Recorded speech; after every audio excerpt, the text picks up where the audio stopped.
Hello everyone, welcome back to the channel. In this video, I will teach you how to fix sun icons turn white after updating to iOS 16. Let's get started without wasting any time. First, go to settings menu on your iOS device. Now, swipe down and tap on accessibility. Then tap on display and text size. Here, turn off increase contrast. Now go back to the weather app and see if the sun icon is back to normal or not. That's it.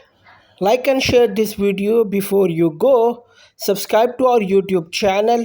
Thanks for watching this video.